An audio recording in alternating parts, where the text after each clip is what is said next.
एक शाम प्राची टीवी पर सीरियल देख रही होती है। तभी उसकी सास वहां आती है।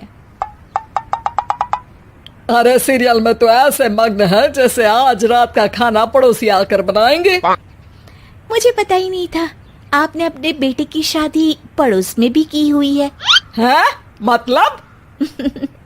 मतलब इस घर में सारा काम बहू ही करती है, आप तो सिर्फ खर्राटे मारती हैं।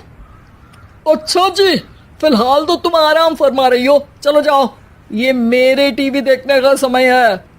आहा, इसीलिए मुझे भगाया जा रहा है। सॉरी, अब तो बिल्कुल नहीं जाऊंगी। प्राची की इस बात पर दोनों सास बहू के बीच टीवी रिमोट के पीछे बच्चों जैसे छीना झपटी शुरू हो जाती है, जिसके बीच श्लोक भी काम से घर वापस आ जाता है। हाँ, आज मेरी चूहे बिल्ली की जोड़ी किस बात पर झगड़ रही है? अरे तेरे बीवी मुझे टीवी ही नहीं देखने दे रही। अरे तुम्हारी मम्मी मुझे खाना बनाने के लिए फोर्स कर रही है। अरे वाह, ऐसे बेतुके रीजन पर तो बच्चे भी झगड़ा नहीं करते। अरे मुझे कुछ मत बोल, सब इसने ही शुरू किया है।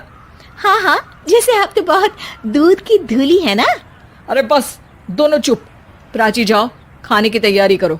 और माँ तुम छोड़ो, तुम्हें क्या बोलूं, शांति से अपना सीरियल देखो, मुझे दोबारा लड़ने की आवाज सुनाई नहीं देनी चाहिए। ऐसा बोलकर श्लोक वहां से चला जाता है, जिसके पीछे पीछे प्राची भी कुछ न कुछ बड़बड़ाते हुए रसोई में चली जाती है। हाँ हाँ, सासू जी को तो कुछ बोलेंगे ही नहीं, बस मुझ पर ही हुक्म चलता है, खाना बनाओ, जैसे मैं इनके घर में खाना बनाने के लिए आई हूँ। इसी तरह शाम बीतती है और रात को श्लोक और प्राची की सास खाना खाकर सोने चले जाते हैं, लेकिन प्राची गुस्से में कुछ खाए बिना काम में ही लगी रहती है। इस घर में किसी को घंटा फिक्र नहीं पड़ता, मैं खाऊं या भूखी रहूं। प्राची कुछ देर के लिए रसोई से बाहर जाती है और जैसे ही वापस आती है तो वहां दूध का भरा ग्लास देखकर हैरान रह जाती है। फिक्र पूरी है, बस दिखाना नहीं है। प्राची दूध पीकर सोने चली जाती है और अगली सुबह एक बार फिर सास बहू का कार्टून नेटवर्क स्टार्ट हो जाता है। ये तुमने ही किया है। अरे अजीब जबरदस्ती है, मैं बोल रही हूँ मैंने कुछ नहीं किया। दोनों ने मिलकर पूरे घर को पागल खाना बनाया हुआ है। यहाँ कोई नॉर्मल इंसान तो रह ही नहीं सकता, इसीलिए अब पड़ोसी क्या रिश्तेदार भी घर आने से कतराते हैं। और सुन बेटे, तू भी चंगा, तेरी माँ भी चंगी, तेरी बीवी भी चंगी, रिश्तेदार। हाँ जी, आपको नहीं पता क्या, गंगाधर ही शक्तिमान है, रिश्तेदार ही। हाँ हाँ, बस समझ गया। कभी जानवरों जैसे लड़ेंगी तो कभी जुगलबंदी करेंगी। भाई मैं आप दोनों के बीच में नहीं फंसना चाहता। सास बहू की इस मन मौजी जोड़ी से परेशान होकर श्लोक अपना सिर खुजलाता वहां से चला जाता है।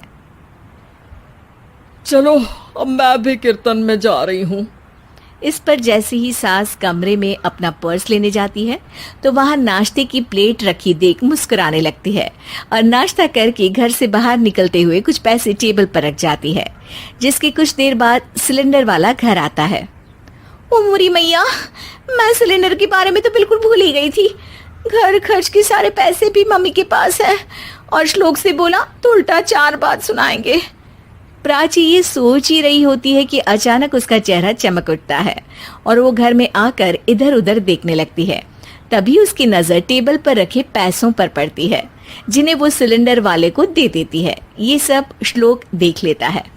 अच्छा बेटे, इतना बड़ा घोटाला, सबके सामने मैं तेरी दुश्मन और पीठ पीछे तेरी मेरी यारी। इस पर श्लोक एक प्लान बनाता है और शाम को सब एक साथ बैठे होने पर बोलने लगता है।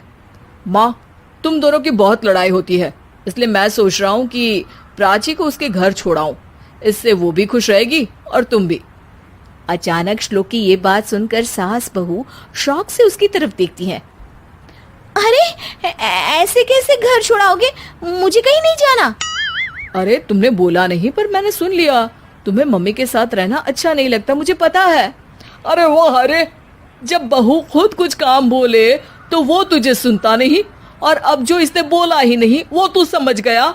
जब उसे नहीं जाना तो फिर जबरदस्ती क्यों कर रहा है?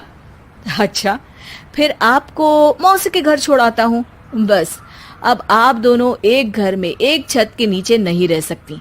मैं इस टॉम एंड जेरी की जोड़ी को और नहीं झेल सकता। है? ऐसे कैसे नहीं रह सकते?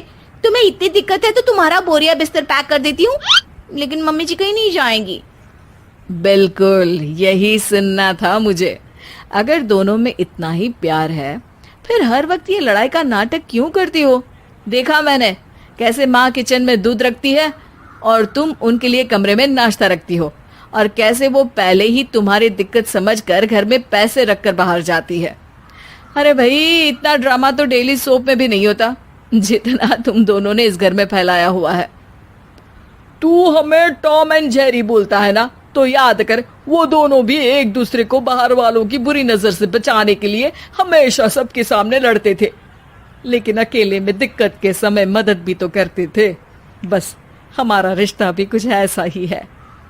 और वैसे भी अगर सास बहू में तू मैं नहीं होती तो दुनिया वालों को कहानियां कैसे मिलेंगी?